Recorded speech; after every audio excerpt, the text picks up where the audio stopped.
Hundreds of years ago, Indian tribes in the Bay Area tried to survive the earth by hunting animals, gathering food, and trying to find ways of how to stay safe and healthy.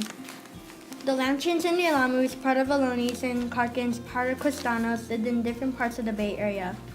The Lamchins lived along San Carlos, California, in the village called IPad3Gr7NativesAmericans. The Alamus lived at the tip of the San Francisco Peninsula in 5 villages, which were Amata, Chatui, Pituit, Sitlintas, and Tupsinta. The Karkins spoke Ute and lived along the Carquinez Strait. These tribes used plants like joshua trees, tools, cattails, willow, plant fibers, and juniper branches for shelter, transportation, and things such as mats, frames, boats, and even sandals. Indians used their resources very well. Shell mounds are scrap heaps of shellfish, particularly mollusks. These scrap heaps were generally used for usage of cemeteries. Shell mounds are found from San Francisco Bay Area close all the way to Emeryville. The Ohlone Indians were the tribes to make these shell mounds. The Ohlone built these scrap heaps by putting the dead bodies on the ground. After that, they topped them with used or eaten mollusks. These shell mounds were found all over the bay since the 1870s. Scientists refer to the shell mounds as middens or dunghill. Many tribes from the Bay Area cultivated the land. In particular, the Powhatan Indians in Sacramento would burn the land to get rid of any brush and to get the land ready to be cultivated. They would burn it in the hopes that the produce would grow better the next year. The best time to burn the land was July and August. There were plants they would burn regularly, like hazel and iris. The essential things the Ohlone Indians ate were berries and especially acorns. For meat, they would eat many animals and even insects. The animals they would eat were rodents, reptiles, rabbits, birds, fish, and large animals like deer.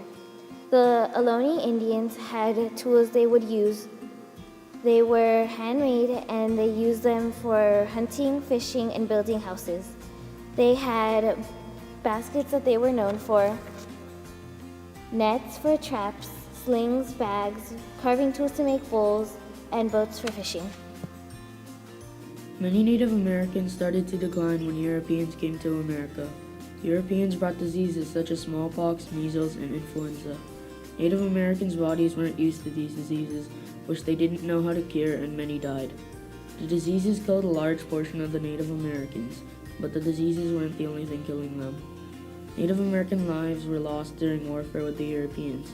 It caused extinction and near extinction to many tribes. Europeans killed them easily with firearms and swords.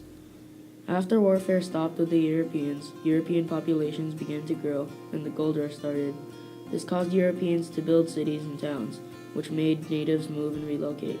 They started marrying and having children with Europeans, which kept making them decline. Although their ways are gone, their descendants still exist in today's inhabitants of America. In this modern time, there are many Native American descendants in the Bay Area. The tribes that did exist in the Bay Area were the Ohlone, Miwok, Patwin, and Sassoon Indians. The Alma-Mastun tribe are the descendants of the Ohlone tribe. There are few descendants of the Miwok Indians still living in California's Bay Area, but the culture had disappeared. The descendants of the Patwin Indians total to about 2,500 people. Lastly, the Sassoon Indians' descendants total to about 40,000 people. There are efforts being made today to restore and preserve the Native American culture. For example, they are building schools that introduce their children to a more profound understanding of the Native American culture. Today, there are few descendants of the Ohlone, Patwin, Miwok, and Sassoon Indians that exist in the Bay Area.